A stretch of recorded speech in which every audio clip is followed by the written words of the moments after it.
अरे माँ जी, ये बिजली का बिल इतना क्यों आया? अरे बहू, गर्मी इतनी थी कि क्या करे, एसी के बिना तो काम ही नहीं चल रहा था। साथ में बस 2 पंखे और एक बल्ब जलाते हैं, इससे कम में क्या करे, अंधेरे में बैठे क्या? हाँ बैठिए माँ जी बैठिए। आपके जमाने में तो दिन में बिजली छूते भी नहीं थे, और ये देखो साबुन की 3 टिक्की खत्म हो गई महीने भर में। अरे घर में 5 लोग होते हैं, नहाते भी हैं, कपड़े भी धोते हैं। बहाने मत बनाइए माँ जी, 1 टिक्की से पूरे महीने काम चलना चाहिए। और सुनिए, आज बाजार से आलू लेकर आई थी, आप कितने के मिले? 20 रुपए किलो के। क्या? पिछली बार तो 18 के थे। 2 रुपए आप बचा सकती थी ना माँ जी। अरे भाव बढ़ गए। सास बहू की इस आदत से परेशान हो जाती है और फैसला करती है कि वो अब इस घर में नहीं रहेगी। बस बहुत हो गया, मैं जा रही हूँ अपने गांव, यहाँ तो कोई मेरी इज्जत ही नहीं करता। अम्मा जी आप नाराज मत होइए, जैसा आप कहेंगी वैसा करूंगी। बस आप ना पैसे की कद्र करिए। अरे तेरे से ज्यादा पैसे हैं मेरे पास, मेरे पति की पेंशन, गांव में अनाज की सौदे, मुझे क्या जरूरत है तेरे साथ रहने की? तू चवन्नी अठन्नी बचा, मुझे कुछ नहीं सुनना, कल सुबह की गाड़ी से चली जाऊंगी। अगले दिन सास गांव चली गई। कमला ने पेन कॉपी निकाली और हिसाब लगाना शुरू किया। देखो तो अम्मा जी की चाय नाश्ते में रोज 50 रुपए, महीने के 1500 बचे। फिर उनकी दवाइयां 800 रुपए, साड़ी ब्लाउज तेल साबुन मिलाकर और 500। अरे वाह, कुल मिलाकर 3000 से ऊपर की बचत। बहू खुशी से मुस्कुरा रही थी। अब तक बिजली का बिल भी कम आएगा। उनके कमरे का पंखा टीवी सब बंद। और हाँ, वो रोज शाम को मंदिर में प्रसाद चढ़ाने जाती थी, 100 रुपए हफ्ते के, वो भी बच गए। मम्मी दादी कब आएंगी? अरे बेटा अभी कुछ दिन और लगेंगे। मुझे दादी की बहुत याद आती है, वो मुझे जितनी रोटी चाहिए उतनी खिला देती थी। अरे 2 रोटी काफी है तेरे लिए, ज्यादा खाएगा तो बीमार पड़ जाएगा बेटा। नहीं मम्मी, दादी कहती थी बढ़ते बच्चे को भरपेट खाना चाहिए, आप हर चीज में कंजूसी करती हो। बहू चुप रह गई, बोली भी तो क्या, सफाई में कुछ तो बोलना चाहिए। लेकिन दादी होती तो मुझे दूध में बादाम भी देती, आप तो कहती हो बादाम महंगे हैं। मम्मी आज साइंस की मैम ने मुझसे पूछा टिफिन में क्या लाते हो? तो क्या बताया तुमने? मैंने कहा रोटी सब्जी, तो मैम ने कहा बेटा सिर्फ यही खाओगे तो शरीर को सभी न्यूट्रिशन नहीं मिलेंगे। अरे मैम को क्या पता, घर का खाना सबसे अच्छा होता है। लेकिन मम्मी राहुल के टिफिन में रोज अलग अलग चीजें आती है, कभी पनीर सैंडविच, कभी फ्रूट सलाद, कभी इडली, कभी पास्ता। अरे वो सब फालतू के खर्चे हैं बेटा। आरव के पास तो ड्राई फ्रूट्स भी आते हैं टिफिन में, काजू किशमिश बादाम सब। मैम ने बोला हमें प्रोटीन विटामिन आयरन सब चाहिए। और क्या कहा? उन्होंने कहा बच्चों को हर हफ्ते दूध दाल हरी सब्जियां फल सब खाना जरूरी है, नहीं तो कमजोर हो जाओगे। माँ चुपचाप सुन रही थी। मम्मी मुझे भी कभी कभी फल खाना है, सेब केला कुछ भी। दादी तो मुझे रोज दूध देती थी, अब तो हफ्ते में 2 बार ही देती हो। अरे बेटा तुम्हारी मैम को क्या पता, वो सब किताबी बातें होती है। लेकिन मम्मी देखो हमारे जमाने में सिर्फ दाल रोटी सब्जी खाकर सब बड़े हुए हैं ना। तुम्हारे पापा को देखो कितने हेल्दी है, उन्होंने तो कभी पास्ता बर्गर नहीं खाया। पर दादी कहती थी। अरे दादी भी गलत थी, फल फूल ड्राई फ्रूट्स ये सब अमीरों के शौक है, जो मैं तुम्हें खिलाती हूँ ना वही बेस्ट है, बाकी सब फालतू का खर्च है। बेटा उदास होकर चुप हो गया। और सुनो, कल से टिफिन में थोड़ी कम रोटी दूंगी, तुम ज्यादा बर्बाद कर देते हो। एक दिन मकान मालिक कहते हैं, देखिए अब किराया 5000 से बढ़ाकर 8000 करना पड़ेगा। क्या एकदम से इतना? ये तो बहुत ज्यादा है। जी हाँ, पूरे मोहल्ले में किराया बढ़ गया है, और अगर मंजूर नहीं है तो अगले महीने घर खाली कर दीजिए, मुझे अच्छे किराएदार मिल जाएंगे। अरे लेकिन हम पिछले 5 साल से यहाँ रह रहे हैं। वो सब मुझे मालूम है, आप लोग सोच लीजिए, मुझे 15 दिन में जवाब चाहिए। मकान मालिक चला गया। कमला चुपचाप बैठी सोच रही थी, अब हम क्या करें, इतना किराया तो हम नहीं दे सकते। सुनिए जी अब बहुत हो गया, हम अपना घर खरीदेंगे। अरे पागल हो गई हो क्या? घर खरीदने के लिए कम से कम 15-20 लाख रुपए चाहिए, हमारे पास कहाँ से आएंगे इतने पैसे? मैंने हिसाब लगाया है, हमारे पास अभी 4 लाख जमा है, बैंक से लोन मिल जाएगा बाकी के लिए। अरे लोन की किश्त भी भरनी पड़ेगी, वो कैसे देंगे?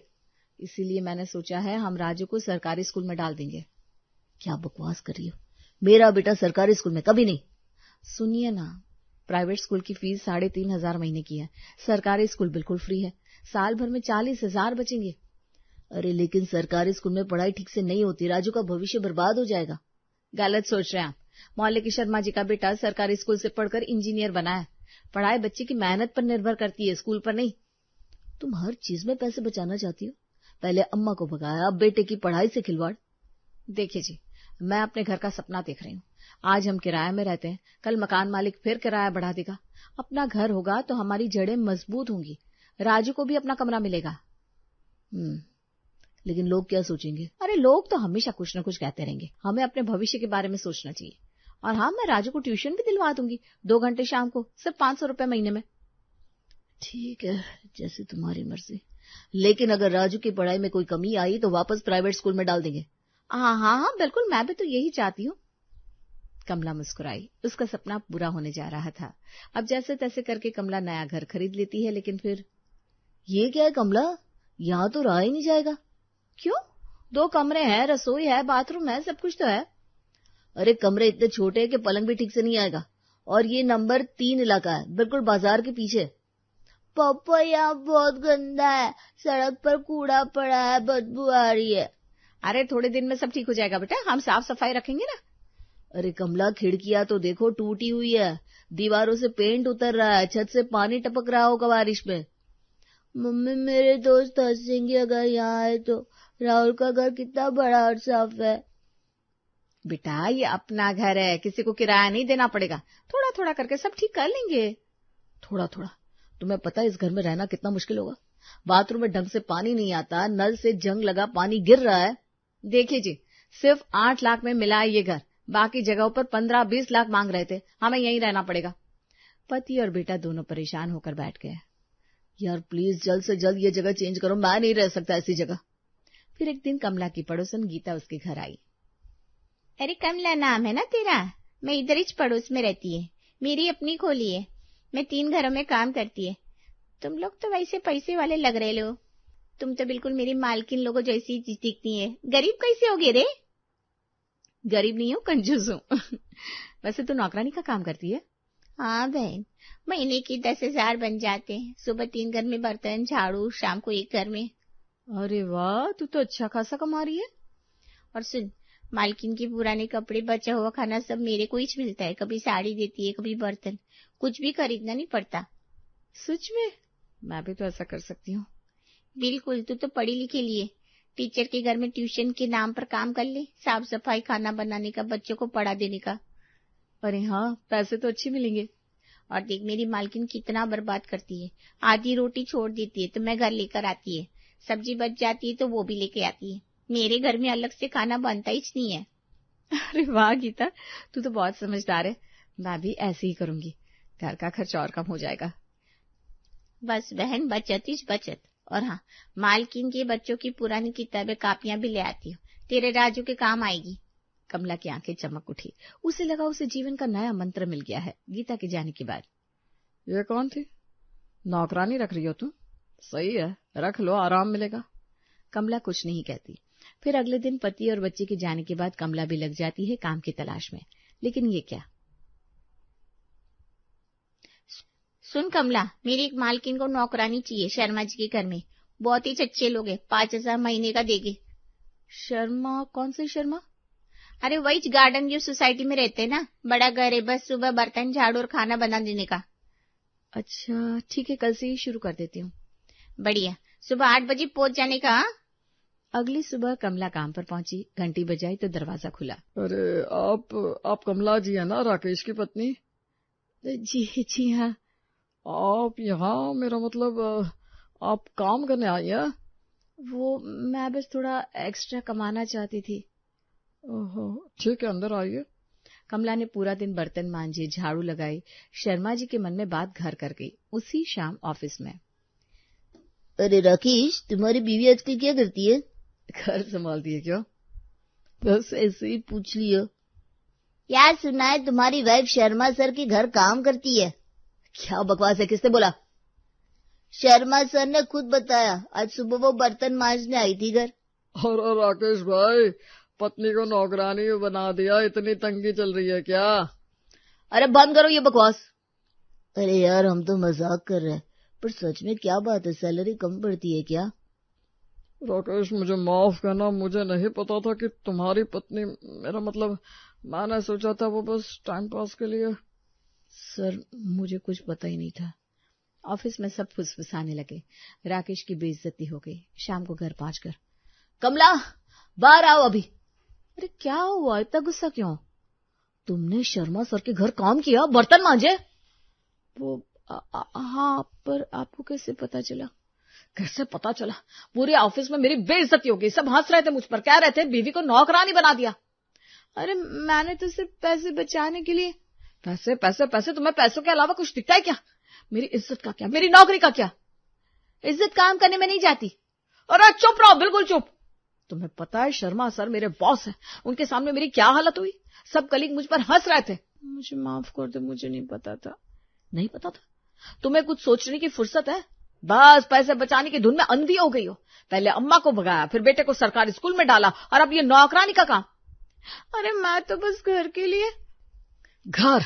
इस घटिया घर के लिए तुमने सब बर्बाद कर दिया, मेरी इज्जत, मेरे बेटे का भविष्य, सब कुछ। कल से तुम वो काम छोड़ दोगी, समझी? कमला सिसकती हुई रसोई में चली गई। पति गुस्से में बैठा रहा। 2 हफ्ते बाद, कमला आज शाम को मेरे 2 दोस्त खाने पर आ रहे हैं, अच्छा खाना बनाना। ठीक है, बना दूंगी। शाम को मेहमान आए, राजीव और सुरेश, दोनों पति के पुराने दोस्त। अरे वाह राकेश, नया घर लिया, बढ़िया। हाँ यार, आओ अंदर आओ। तीनों अंदर गए। कमरा इतना छोटा था कि मुश्किल से 3 कुर्सियां समा पाई।